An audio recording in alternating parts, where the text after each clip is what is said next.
안식일 저녁이 되었습니다. 이 안식일 하나님의 은혜가 모든 분들에게 같이 하시기를 간절히 바랍니다.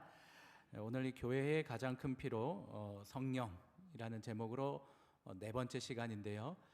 혹시 이 책들은 다 받으셨죠? 이 책을 못 받으셨으면 저 뒤에 데스크 가니까는 몇 권 남아 있는데 꼭 한번 읽어보시면은 정말 우리의 삶에 귀한 도움이 될 것 같습니다.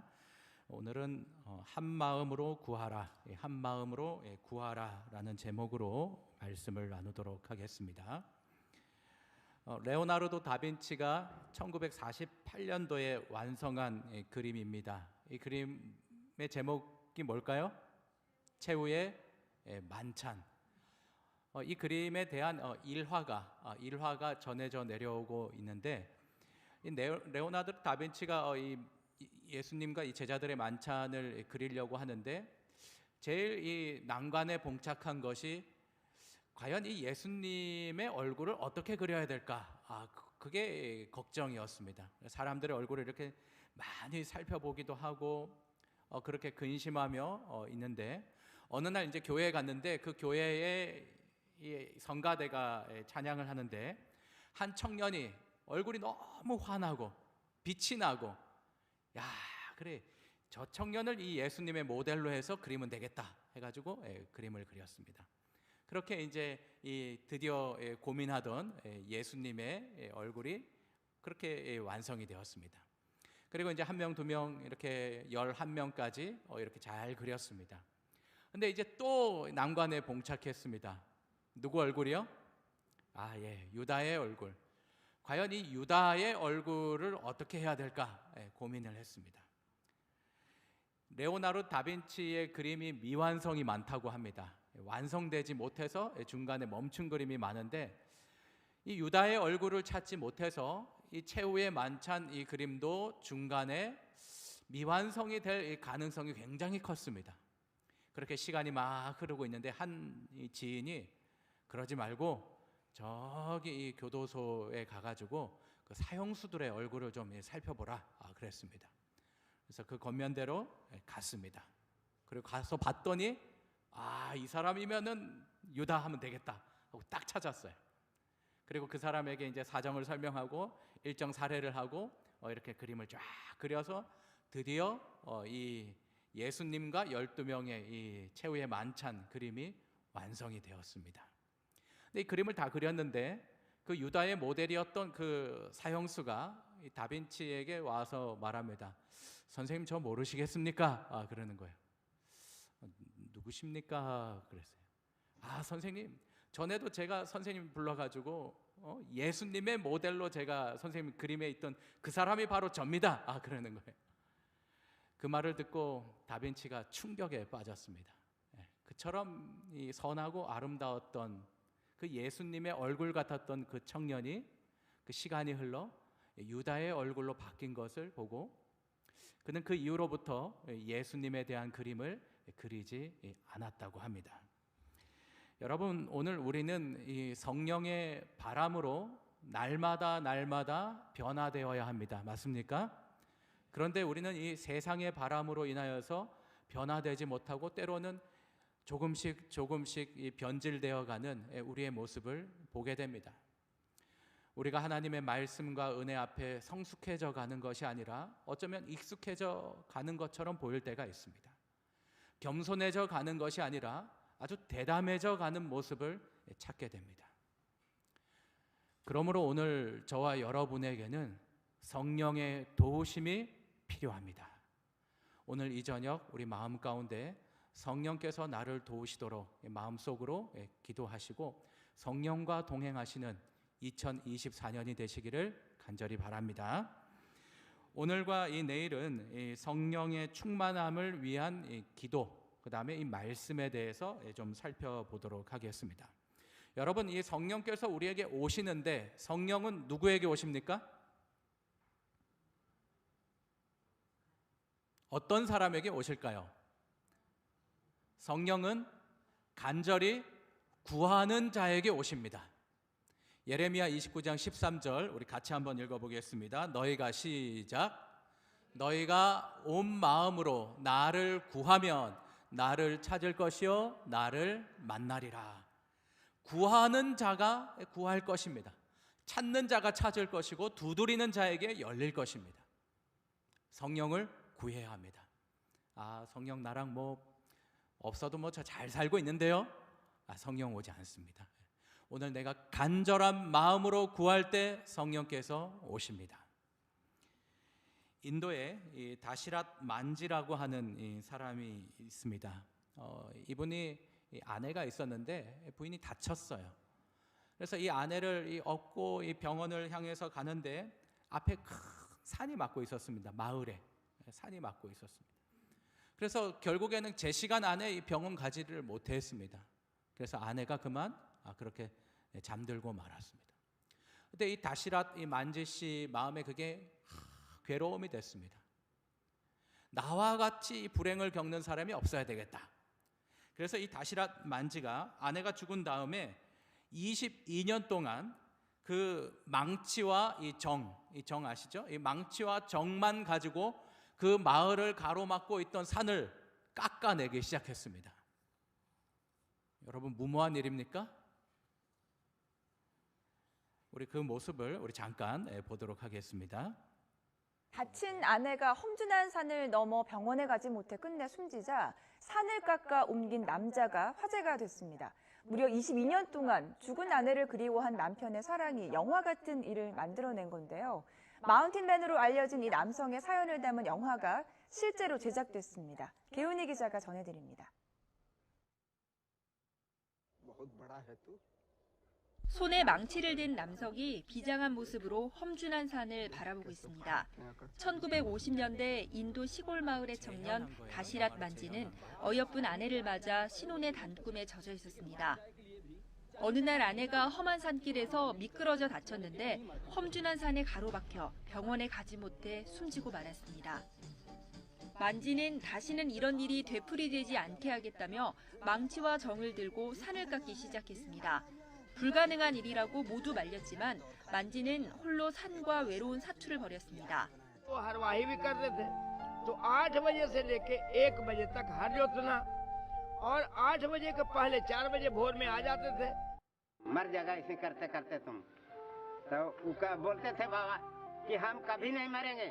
새벽 4시에 일어나서 산을 깎고 생계를 위해 농사를 지은 뒤 어두워질 때까지 또다시 산을 깎는 일이 날마다 반복됐습니다. 그 어떤 도움이나 지원 없이 무려 22년 동안 홀로 망치와 정만으로 산을 깎은 결과 기적처럼 길이 만들어졌습니다. 길이 110m, 폭 8m의 길입니다. 마을에서 병원까지의 거리는 기존 55km에서 15km로 단축됐습니다. 길이가 10m, पहाड़ में काम लगाने लगा ना तो हमारा बकरी 3 है 3 बेच करके ये हथौड़ी छेनी लाया 15km로 단축시켰습니다. 오직 아내에 대한 사랑으로 불가능을 가능하게 한 다시랏 만지. 그가 만든 길 덕분에 마을 주민들은 병원과 학교에 편하게 다닐 수 있을 뿐만 아니라 한 사람의 간절함이 정말 모두가 불가능할 것 같은 놀라운 일을 이루어냈습니다. 그래서 이 토저 목사님은 이렇게 이야기합니다. 성령 충만의 정도는 참된 갈망의 강도와 일치한다. 우리가 충만하게 되기 이전에 충만하게 되고자 하는 열망이 불타오르지 않으면 안 된다. 오늘 우리의 마음에 정말 진실로 성령 충만해지고자 하는 갈망이 가득해야 합니다. 그러한 간절하게 구하는 마음 가운데 성령께서 오십니다. 그래서 성령을 구하는 기도를 해야 합니다. 기도는 영적 힘을 얻는 비결이다. 이 외에 어떠한 은사라도 기도를 대신하지 못하며 영혼의 건강을 유지하게 하지 못한다. 여러분, 오늘 우리의 이 기도 중에 가장 첫 번째로 해야 될 이 기도가 있다면은 그것은 성령을 구하는 기도여야 합니다. 간절한 마음으로 성령께서 나에게 오시기를 기도하는 우리 모두가 되기를 간절히 바랍니다. 오늘날 세상에서 가장 유능한 사람들은 기도하는 사람들이다. 기도에 대해 이야기하는 사람들이 아니라 기도하는 사람들이다. 기도하시기 바랍니다. 기도할 때에 오늘 우리의 마음 가운데 성령께서 임하십니다. 우리 이 교재에 보면은 성령 부흥이 일어났던 모든 이 역사적인 사건과 시간들 속에 가장 첫 번째로 있었던 사건은 기도하는 것이었습니다. 러시아 북극권에 이 무르만스크라고 하는 이 유전 지역이 있습니다. 이곳은 1년 365일 거의 한겨울이 지속되는 그런 곳입니다. 너무나 춥고 혹독한 기후로 인하여서 사람들이 마을을 떠나기 시작했습니다. 인구 소멸되는 그런 곳이었습니다. 그 지역이 그렇게 소멸돼 가니까는 거기에 우리 재림교회가 하나 있었는데, 재림교회도 처음에는 22명이었습니다. 근데 점점 이렇게 하나 둘씩 빠지기 시작해서 이제 나중에 8명밖에 남지 않았어요. 근데 거기는 목사님하고 사모님 포함되어 있어요. 여러분, 이 교회를 어떻게 해야 될까요? 통폐합 합시다. 뭐 이렇게 하면 됩니까? 1년 뒤에 이 교회의 성도가 80명으로 늘었습니다. 1000%의 성장이 일어났습니다. 그리고 몇 년 뒤에 이 교회에서 그 지역의 6개의 교회를 개척을 하였습니다. 어떻게 이런 일이 일어날 수 있었을까요? 8명밖에 남지 않았을 때 목사님과 성도들은 매일 아침 6시만 되면은 그 얼음장 같은 그 얼음 호수에 갔습니다. 그리고 구멍을 뚫었습니다. 한 사람씩 그 호수물에 들어갔다 나오면서 이제는 8명에서 어깨 동무를 하고 기도를 하였습니다. 이렇게 기도하였습니다. 주님, 성령의 불을 주십시오. 영혼들의 마음을 녹여 주십시오. 그렇게 기도했습니다. 그들은 왜 호수물에 들어갔을까요? 따뜻한 이 난로 있는 곳에서 기도해도 되는데 그들의 간절한 마음의 표현이었습니다. 그들이 그처럼 기도했을 때 성령께서 부흥을 허락하셨습니다. 오늘 우리의 삶도, 우리의 교회도 오늘 우리가 기도할 때 부흥이 시작된다는 것을 기억하시기를 간절히 바랍니다. 그래서 예수께서 이렇게 말씀하셨습니다. 마가복음 9장 29절에 기도 외에는 이런 유가 날 수가 없다. 기도 외에는 이런 일이 일어날 수가 없습니다. 기도를 해야 하는데 기도가 잘 되십니까? 잘 안 되십니까? 잘 될 때도 있고 안 될 때도 있고 우리 한국 사람들이 평균적으로 기도하는 시간이 한 몇 분 될까요? 우리 기독교인들이 개신교회 조사에 의하면 24분 25초 정도 기도한다고 합니다. 하루에. 많이 하나요? 여기 뭐 밥 먹는 기도, 뭐 아침 저녁 예배 드리는 기도 다 포함시키면 뭐 그렇게 긴 건 아닌 것 같습니다.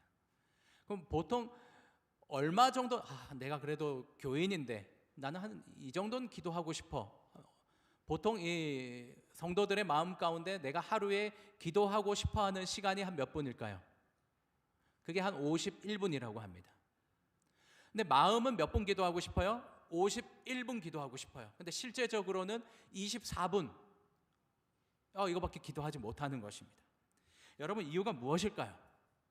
기도하고 싶은 마음은 많은데 실제적으로는 기도가 잘 안 되는 것입니다. 이 현상에 대해서 우리 박상화 목사님께서 재림연수원에 이렇게 말씀하셨습니다. 기도를 하기 위해서 어떤 것을 포기해야 하는데 그대로 살면서 기도를 얹으려고 하니까는 결국은 기도를 포기하게 된다는 것입니다. 오늘 우리가 기도하기 위해서는 내가 선호하고 좋아하는 것, 우리 지난 수요일 날 뭘 피해야 된다고요? 자질구레한 것들, 그러한 것들을 버려야 합니다. TV 보는 시간 좀 줄이고, 폰 하는 시간 줄이고, 뭐 다른 사람 만나서 이런저런 이 대화하는 시간을 줄여서 기도를 해야 하는데, 이런 모든 것을 다 하면서 기도를 하려고 하니까 결과적으로는 기도하지 않게 되는 것입니다. 우리 성도 여러분, 우리 기도를 포기하지 마시기를 바랍니다. 간절히 기도하시는 저와 여러분 되시기를 바랍니다.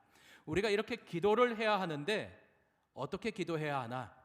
날마다 지속적으로 끊임없이 기도해야 합니다. 우리 날마다 지속적으로 끊임없이 기도해야 합니다. 누가복음 9장 23절에 나를 따라오려거든 자기를 부인하고 날마다 제 십자가를 지고 나를 따를 것이다. 예수께서 말씀하셨습니다. 날마다라는 말은 무슨 말입니까? 매일마다라는 말입니다. 어떤 특정한 집회라든가 어떤 특정한 이 사건과 이벤트만 하는 것이 아니라 날마다 기도하라는 것입니다. 화인 여사의 글에는 이렇게 말합니다. 예수를 쫓기 위해서는 첫 회심의 경험이 매일 반복되어야 한다. 매일 기도하라는 것입니다. 처음 회심할 때 우리의 헌신이 아무리 철저했을지라도 그 회심의 경험이 매일 새롭게 되지 않으면 첫 회심이 우리에게 아무런 유익을 줄 수 없다 했습니다. 우리는 매일 성령의 가말의 변화함을 받고 신의 성품에 참여하는 자가 되어야 한다고 했습니다. 매일, 날마다 지속적으로 끊임없이. 에베소서 5장 18절에 보니까 이렇게 말합니다. 같이 한번 읽어보겠습니다. 오직 시작. 오직 성령으로 충만함을 받으라. 성경에 성령으로 충만함을 받으라라고 직접적으로 말씀하신 말씀은 이 말씀밖에 없습니다. 에베소서 5장 18절에 성령 충만 받으라. 이 말씀에는 네 가지 중요한 이 사실이 있습니다. 이 첫 번째는 이 말씀은 명령입니다. 그러니까 성령 충만 받는 것은 내 기호하고 내 선택하고는 관련 없이 그건 하나님의 명령입니다. 두 번째는 복수형으로 기록되어 있습니다. 어떤 특정한 이들만 받으라는 것이 아니에요. 목사님만 받으라, 아니면 장로님만 받으라, 모두가 다 받으라는 것입니다. 그리스도의 신자 모두는 성령을 받으라는 것이 예수님의 명령인 것입니다. 세 번째는 충만함은 주어지는 것입니다. 이거 수동태형으로 기록되어져 있는데 우리가 이 성령 충만함을 받는 것은 내가 받는 게 아닙니다. 성령께서 우리에게 주시는 것입니다. 그래서 우리가 기도해야 합니다. 간구해야 합니다. 성령께서 주시는 것이기에 그걸 내가 이렇게 가져올 수 있으면 내가 하면 됩니다. 그게 안 되는 것입니다. 그래서 성령 충만함을 날마다 받아야 하는데, 모두가 받아야 되는데, 그렇게 성령 충만을 받을 수 있도록 뭐 하라는 거예요? 구하라는 것입니다. 네 번째는 이 말이 현재 진행으로 쓰여져 있습니다. 이 말 무슨 말이냐면은 성령 충만 받으라 한 번 받는 것으로 끝이 나는 것이 아니라 계속 진행되는 과정입니다. 오늘 받고 내일 받고 모레도 받고 예수님 오실 때까지 성령 충만 받으라는 것입니다. 날마다 지속적으로 받으라는 말이에요. 그래서 이 에베소서 5장 18절을 이런 의미를 가지고 다시 이 재해석을 해보면은 이렇게 기록할 수 있습니다. 지속적으로 반복하여 날마다 새롭게 성령으로 충만함을 받으라는 것입니다.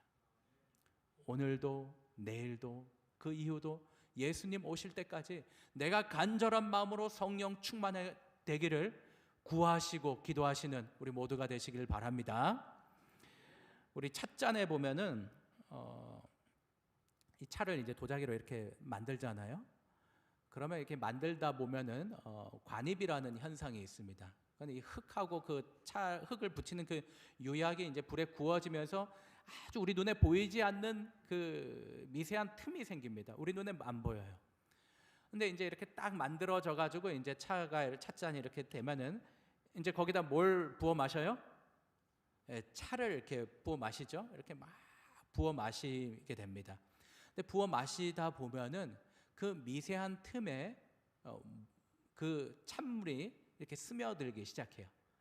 하루 이틀, 5년, 10년 그렇게 막 마시다 보면 이제 스며들어서 우리 눈에 보이지 않았던 그 갈라진 틈들이 이제 그 찬물에 의해서 이렇게 쫙 나타나게 됩니다. 여기 지금 이거 보이십니까? 그 금들이 선들이 보이세요? 네. 이것을 뭐라 그러냐면은 차심이라 그럽니다. 차심. 네. 차가 이제 여기 심을 형성한 거예요. 그러면 이제 여기다가 이제 물을 이렇게 쫙 부어 마셔요. 찬물 차가 아니라 물을 이렇게 쫙 부어 가지고 마시면은 그 물에서 무슨 향이 나는 거예요? 차의 향이 나는 것입니다.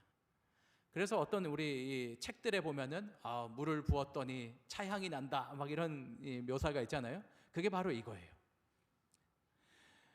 여러분, 오늘 우리의 삶도 그렇습니다. 우리가 이 세상을 살다 보면은 때로는 그런 갈라지는 일들이 있습니다. 우리의 마음이 뭐 사람과의 관계일 수도 있고 또 여러 가지 이 세상적인 많은 일들로 인하여서 마음이 갈라져요. 그럴 때 우리 어떻게 합니까?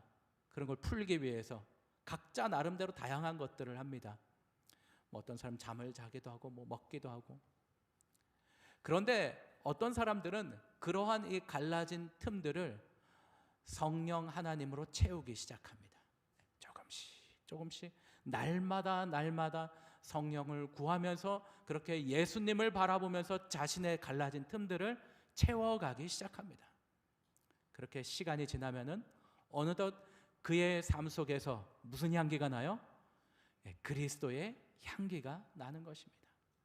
그러므로 오늘 저와 여러분들의 삶에 있어서 중요한 것은 날마다 끊임없이 지속적으로 성령을 구하는 삶을 살게 되시기를 간절히 바랍니다. 그래서 우리 예수님께서 말씀하셨던 것처럼 오늘 우리의 삶 속에서도 정말 향기로운 생명을 살리는 그리스도의 향기와 같은 그런 삶이 되기를 바랍니다. 예수님은 매일 아침 여러 시간 동안 아버지와 교통하심으로 하늘의 빛을 사람에게 나누어 줄 준비를 하셨다. 예수님도 날마다 성령의 새로운 침례를 받으셨습니다. 날마다 받으셨습니다. 제자들도 늘 성전에 있었습니다. 늘 성령을 구했습니다. 그랬을 때에 그들의 삶이 어느 순간 그리스도의 향기를 풍기는 그런 사람으로 변화되었습니다. 그래서 오늘 우리에게 중요한 것, 날마다 지속적으로 끊임없이 성령을 구해야 되는데 특별히 중요한 것이 있습니다. 여기 중요한 말씀 하나 빠뜨렸는데요. 우리 한번 읽고 넘어가겠습니다. 성령을 받는다는 것은 한 번에 끝나는 전기 충격과 같은 경험이 아니라 그리스도인 생애 전체를 통해서 계속되는 하나님과 동행하는 경험이다. 계속되는 것입니다. 그래서 날마다 성령을 구해야 되는데 특별히 우리가 하루를 시작할 때 아주 특별한 시간 성령을 구해야 됩니다. 언제일까요? 매일 아침 혹은 매일 새벽 첫 시간, 눈 뜨자마자 첫 시간 기도해야 합니다. 하루 일과를 시작하기 전에 가장 먼저 하나님께 기도해야 합니다. 여러 다른 일들이 시작되기 전에 가장 먼저 하나님 바라봐야 합니다. 여러 다른 사람들의 이 목소리, 세상의 이 소리들이 들리기 전에 가장 먼저 하나님의 음성에 집중해야 합니다. 내 오늘 하루 시작 첫 시간에 이 하나님께 나의 삶을 드리고 안 드리고 하는 것은 우리의 이 삶에 엄청난 차이를 가져옵니다. 이 공자 삼계도에 이르기를 이렇게 말했습니다. 평생의 계획은 어릴 때에 있고 1년의 계획은 봄에 있으며 하루의 계획은 새벽에 있나니 어렸을 때 배우지 않으면 늙어서 아는 바 없고 봄에 밭을 갈지 않으면 가을에 바랄 것이 없으며 만약 새벽에 일어나지 않으면 그날에 힘써 일할 바가 없어지느니라. 결국 인생의 계획도 공부도 언제가 제일 중요해요? 그 하루 첫 시간, 그 아침 시작하는 그 시간에 우리의 인생의 승패가 달려 있습니다. 여러분, 오늘 내 삶이 성령 충만한 생애가 되기를 원하시거든 하루의 가장 첫 시간, 그 시간 주님께 구하시기를 바랍니다. 예수님께서도 숨 돌릴 틈 없는 생애를 사시면서 그 바쁘고 눈코 틀 수 없는 그 시간 속에 가장 첫 시간만큼은 하나님과 교제하셨습니다. 마가복음 1장 35절에 새벽 오히려 미명에 예수께서 일어나 나가 한적한 곳으로 가사 거기서 기도하셨다 그랬습니다. 새벽 오히려 미명에 가장 첫 시간 하나님을 만나셨습니다. 예수님은 매일 아침 여러 시간 동안 아버지와 교통하심으로 하늘의 빛을 사람들에게 나눠줄 준비를 하셨습니다. 예수님도 그렇게 하셨습니다. 그럼 우리 어떻게 해야 될까요? 우리도 그렇게 해야 합니다. 매일 아침 복음의 사신들이 주님 앞에 무릎을 꿇고 그분께 대한 헌신의 서약을 새롭게 할 때 그리스도께서는 그들에게 소생케 하고 거룩하게 하는 능력과 함께 당신의 성령의 임재를 허락하실 것이다. 그래서 잘 안 되시면은 그냥 눈 뜨자마자 그게 5시도 괜찮고 6시도 괜찮고 7시, 8시 어쨌든 나는 눈 뜨자마자 뭐 하겠다? 하나님을 바라보겠다. 예수님께 우리 성령을 구하는 그런 기도를 해야 되겠다. 그렇게 결심하시고 올 한 해는 다른 해와 다르게 정말 성령으로 충만하고 이 생동감 있는 그런 생애를 생애하게 되시기를 바랍니다. 우리가 이렇게 첫 시간 기도해야 하는데 특별히 이 성령을 구하는 기도를 가장 먼저 해야 합니다. 누가복음 11장 8절에 보면은 내가 너희에게 말하노니 비록 벗됨으로 인하여서는 일어나서 주지 아니하실지라도 그 간청함을 인하여 일어나 그 요구대로 주리라 라고 이렇게 말씀하고 계십니다. 우리 지난 수요일이었나요? 이 비유에 대해서 우리가 잠깐 살펴봤는데요. 친구가 왔습니다. 그래서 이 집주인이 떡을 구하러 다녔는데 자기가 먹으려고 구했던 것이 아니라 누구 주려고요? 친구를 나누어 주려고 한밤중에 나가서 이렇게 떡을 찾으러 다녀요. 그래서 성령은 누구에게 오신다? 나누어 주고자 하는 자에게 성령이 오십니다. 그래서 이 사람이 이제 이 집주인이 이제 친구를 위해서 떡을 막 구하러 다니는데 밤중이었습니다. 막 이 집 저 집 막 두드리 가면서 사람들이 자고 있는데 막 깨워요. 막 소리 지르고. 그 얼마나 해서는 안 될 일이에요. 그런데 그렇게 막 합니다. 그래서 어떤 사람이 잠에 깨가지고 막 화가 나가지고 이렇게 막 와서 문을 딱 열었더니 그 이웃집 사람이 떡 좀 주시오 그러는 거예요. 그래서 왜 그러냐 했더니 친구가 오고 그렇게 얘기를 합니다. 그래서 하도 막 그렇게 간청하고 애원하니까는 그 한밤중에 가가지고 떡을 이렇게 주는 것입니다. 이게 이제 예수님의 이 비유인데 말씀하시기를 내가 너희에게 말하노니 비록 벗됨으로 인하여서는 일어나서 주지 않을지라도 누구 얘기예요? 그 떡 준 사람이 그 사람이 친구를 주든 자기가 먹든 그거는 준 사람은 관계 없어요. 그런데 이 준 사람이 준 이유는 뭐 때문에 줬다는 겁니까? 이 사람이 하도 뭐 하니까? 간청하니까 떡을 줬다는 거예요. 예수님께서 이것을 교훈으로 말씀하시는 겁니다. 우리가 이 하나님께 구해야 됩니다. 성령을 구해야 되고 기도해야 되고 첫 시간에 기도해야 되고 우리의 기도를 어떻게 하라는 거예요? 간청하라는 것입니다. 간청. 근데 이 간청이라는 말을 보면은 사실은 좋은 의미가 아닙니다. 안 좋은 좀 부정적 의미가 많이 있습니다. 이 간청이라는 말은 부끄러울 것도 없이 강하게 고집한다라는 뜻이에요. 그러니까 안하무인으로 예의도 없이 다른 사람 다 불편하게 하고 내가 무조건 받고자 뭐 한다는 거예요? 떼쓰고 막 쪼르고 어떻게든 막 하는 것이 이 간청입니다. 간청. 근데 지금 예수께서 이 간청함을 인하여 줬다는 거예요.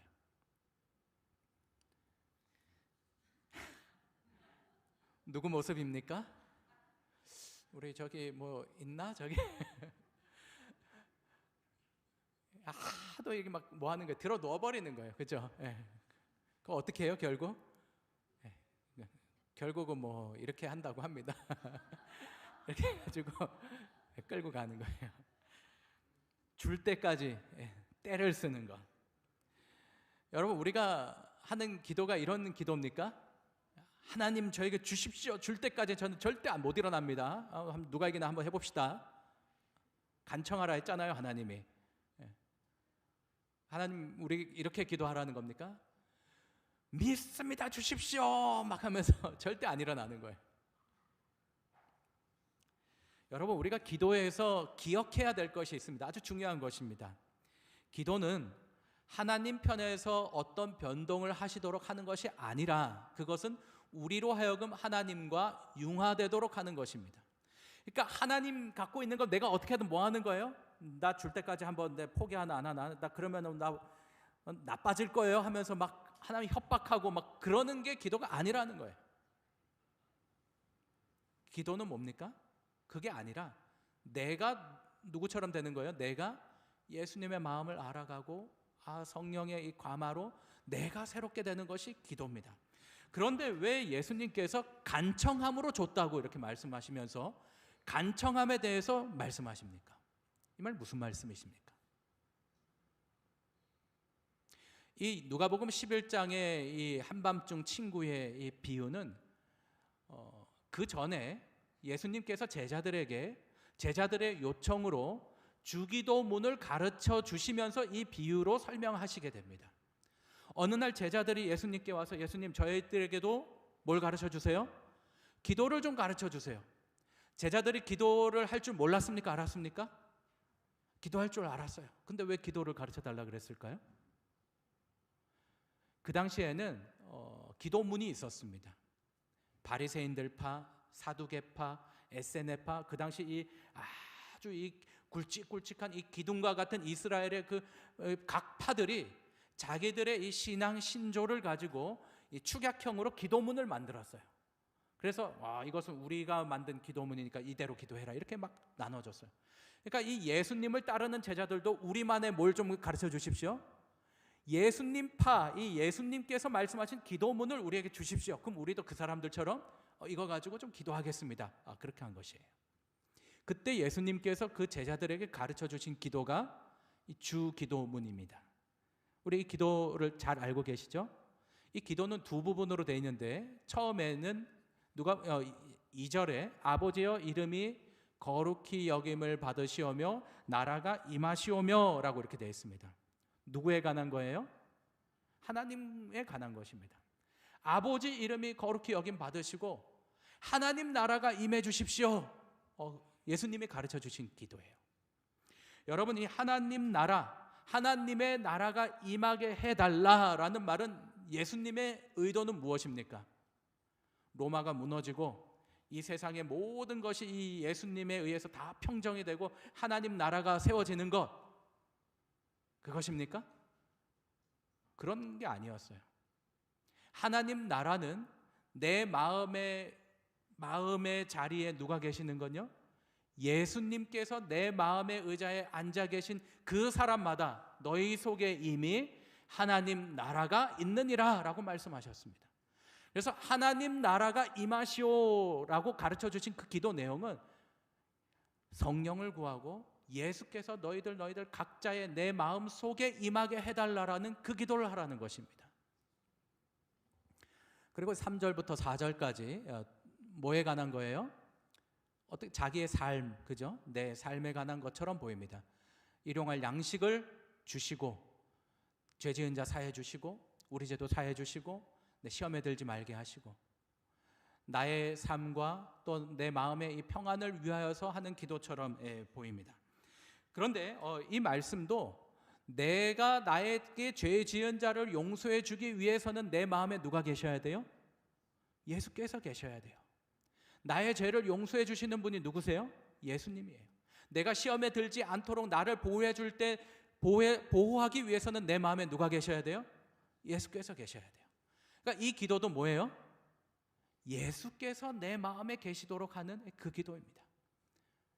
그것이 잘 나타난 것이 일용할 양식을 주옵시고라는 말입니다. 일용할 양식. 언뜻 보면은 하루하루 먹고 살 음식을 달라라는 말처럼 보이지만은 이 일용할 양식이라는 말은 오늘 그리고 내일이라는 말입니다. 그러니까 이 말에는 오늘의 양식도 주시고 그리고 내일 나에게 있을 양식도 뭐 해달라는 거예요? 달라는 거예요. 오늘 거는 뭐 오늘 주시면 되는데 내일 것도 미리 당겨가지고 뭐 해달라는 겁니까? 그것도 주십시오. 예수님께서 그 기도를 가르쳐 주셨어요. 여러분, 오늘 받을 음식 오늘 받고 내일 받을 것도 미리 땡겨서 받은 적이 성경에 있습니까? 오늘 받을 거 오늘 받고 내일 받을 거 내일 안 받고 미리 땡겨서 받아요. 그 성경에 어디 기록되어 있습니까? 이스라엘 백성들이 광야에 갔을 때 만나를 받았는데 다른 날은 다 괜찮았는데 이 6일째 금요일은 오늘 거 받고 안식일에 받을 것까지 그들이 뭐 했어요? 그들이 그것을 미리 땡겨서 받았습니다. 그래서 그렇게 한 이유가 무엇입니까? 하나님께서 그들이 오랫동안 노예 생활을 하면서 안식일 계명을 잊어버렸습니다. 예수님이 자신들과 어떠한 관계인지 알지 못했습니다. 그래서 그들의 마음을 회복시키고 그들의 신앙을 다시 새롭게 하시기 위하여서 만나를 통하여서 하나님께서 그들을 그렇게 이끄셨습니다. 그래서 단순히 이 만나라는 것은 그들이 먹고 배만 부르는 것이 아니라 그 만나가 찢어지고 자기의 입속에서 씹혀질 때에 누구를 생각하는 거예요? 약속된 메시아가 나를 위하여서 이렇게 오실 것이구나 라는 것을 다시 회복시키기 위하여서 만나를 그렇게 주셨습니다. 그래서 요한복음 6장 49절에서 너희 조상들은 광야에서 만나를 먹었어도 죽었거니와 단지 그 만나를 먹고 배부르면은 배불렀지만은 그는 그 생을 살다가 죽습니다. 그러나 그 속에서 만나를 통하여서 누구를 만나야 돼요? 오늘 먹을 양식과 내일 먹을 양식을 통하여서 그 속에서 생명의 떡이신 예수님을 만나야 했습니다. 그렇게 만났던 이들은 잠이 들지만은 다시 사는 것입니다. 그래서 예수께서 말씀하십니다. 나는 하늘에서 내려온 살아있는 떡이니 사람이 이 떡을 먹으면 영생하리라. 내가 줄 떡은 곧 세상의 생명을 위한 내 살이니라 하시니라. 그래서 우리에게 날마다 일용할 양식을 주시옵고 라는 말은 누구를 구하는 거예요? 생명의 떡이신 예수님을 구하라는 거예요. 그러니까 이 주기도문은 하나님 이름의 영광을 받으시고 하나님의 나라가 임하시고 예수께서 내 마음에 계셔서 하나님 나라가 임하시고 생명의 떡이신 예수께서 일용할 양식으로 날마다 나에게 오시고 예수께서 내 안에 은혜를 주셔서 내가 용서하고 예수님의 이 사랑으로 내가 다시 죄 사함을 받고 예수님의 보호하심으로 내가 이 시험에 들지 않게 되는 것. 이 기도는 전부 다 누구를 구하라는 것입니까? 예수를 구하라는 것입니다. 성령을 구하라는 것입니다. 그래서 이 주기도문을 하신 이후에 5절에 하신 게 이 비유예요. 또 이르시되 그 주기도문을 쭉 하시고 또 이르시되 이 비유 이야기를 하면서 이 집주인이 이 이웃이 강청함을 인하여 줬다는 거예요. 이 말은 너희들 자신의 필요 그것도 구해야 돼. 근데 그거보다 더 중요한 뭘 구하라는 거예요? 예수께서 우리의 심령 속에 거하심을 간구하고 날마다 지속적으로 끊임없이 기도하라는 것입니다. 성령을 구하고 간구하라는 것입니다. 이것이 예수께서 우리에게 주신 이 말씀인 것입니다. 오늘날 이 많은 사람들이 이 교회에 위기가 왔다 이렇게 이야기합니다. 성도들이 위기다. 교회가 점점 어려워지고 있다. 그런데 가만히 보면은 우리의 이 외적인 환경을 보면은 이 교회 역사에서 그 어느 때보다 좋았던 때는 바로 지금입니다. 지금이 가장 좋을 때예요. 가장 좋은 시대, 가장 좋은 계절을 살고 있습니다. 우리가 뭐 신앙하는데 누가 뭐 억압하고 그렇게 합니까? 불과 제가 어린 시절만 돼도 우리 안식일날 교회 나가려면은 얼마나 힘들었습니까? 근데 지금은 그런 게 다 없어요. 선교사를 우리 마음껏 보낼 수 있습니다. 가장 좋은 환경인 것입니다. 그럼에도 불구하고 지금은 위기다라는 것을 우리 모두가 다 공감하고 있습니다. 그 이유에 대해서 데이비드 라른센이라고 하는 목사님께서 이렇게 말합니다. 오늘날 교회가 직면한 가장 큰 위기는 교회가 세상 속에 있다는 것이 아니라 교회 안에 세상이 있다는 것이다. 결국 핵심은 세상이 문제가 아니라 교회 안에 있는 그 신앙 공동체가 영적으로 약해져 가고 있다는 것입니다. 교회에 재정이 없어서 어려움이 오는 것이 아닙니다. 교회 프로그램이 없어서 어려움이 오는 것이 아닙니다. 오늘 우리의 삶의 영적인 모습이 사라져갈 때 위기가 오는 것입니다. 기도하지 않을 때, 말씀을 보지 않을 때, 진리를 따르기를 거절하고 세상과 타협할 때, 그러할 때 우리의 삶 속에 위기가 오는 것입니다. 그런데 이러한 때에 우리 주님께서 다시 한번 말씀하십니다. 우리에게 너무나 좋은 선물을 주십니다. 무엇입니까? 성령 하나님이십니다. 그 집주인의 친구는 떡 세계 줘버리고 귀찮아가지고 보내버렸습니다. 근데 우리 하나님께서 어떻게 하십니까? 너희 중에 아버지 된 자로서 누가 아들이 생선을 달라 하는데 생선 대신에 뱀을 주며 알을 달라 하는데 정갈을 주겠느냐? 너희가 악할지라도 좋은 것을 자식에게 줄 줄 알거든 하물며 너희 하늘 아버지께서 구하는 자에게 성령을 주시지 않겠느냐? 우리에게 좋은 것을 주시려고 기다리고 계십니다. 그러므로 오늘 저와 여러분들이 성령을 구하는 기도를 하게 되시기를 간절히 바랍니다. 깨어있지 않고 열성적이지 않고 경계하지 않고 지혜를 달라고 기도하지 않고 기도에 유의하지 않을 때 주님의 군대에 의해서 패했을지도 모르는 사단이 승리자가 된다. 그래서 우리가 기도해야 합니다. 그대에게 앞으로 성공을 가져다 주는 것은 그대가 현재 소유하거나 또는 앞으로 소유하게 될 그대의 재능에 의한 것이 아니다. 그분은 그대가 믿음으로 당신을 찾아 만나기를 갈망하신다. 그분은 그대가 그분으로부터 큰 것들을 기대하기를 간절히 바라고 계신다. 그래서 기도해야 합니다. 기도는 우리들 사이를 연합시키는 동시에 하나님과 연합시킨다. 기도는 예수님을 우리 곁으로 오시게 하고 낙심하고 고민하는 영혼들에게 세상과 육신이 정욕과 마귀를 이길 수 있는 새 힘을 준다. 기도는 사단의 공격을 물리치게 한다. 그래서 여러분, 우리 기도하시기를 바랍니다. 우리 기도에 대해서 이야기하는 것이 아니라 우리 기도하는 우리 모두가 되기를 바랍니다. 한 남자가 성령의 부흥과 뜨거운 믿음 생활을 하려면 어떻게 해야 합니까? 목사님께 와서 물었습니다. 그래서 목사님이 그것을 알려면은 침례 예식을 한 번 더 해야 됩니다. 그랬습니다. 좀 한 번 더 하죠. 그래서 데려갔어요. 물을 받아놓고 들어오십시오 해가지고 침례 주는 것처럼 물 속에 이렇게 팍 담궜습니다. 이 남자가 이제 침례 받는 남자가 이 목사님이 과연 어떤 깨우침을 주실까 이렇게 물 속에 있는데 들어갔으면 뭐 해줘야 돼요? 다시 올려야 되는데 이상하게도 막 시간이 지체가 되는 거예요.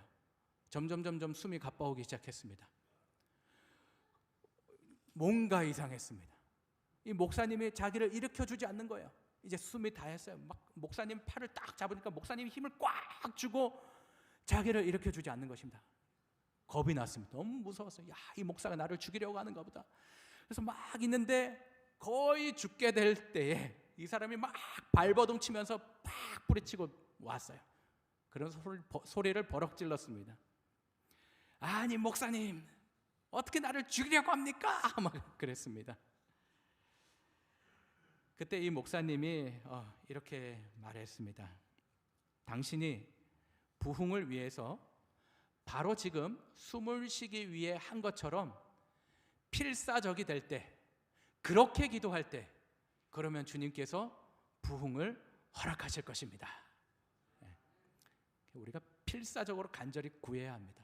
구하는 자에게 성령이 임하십니다.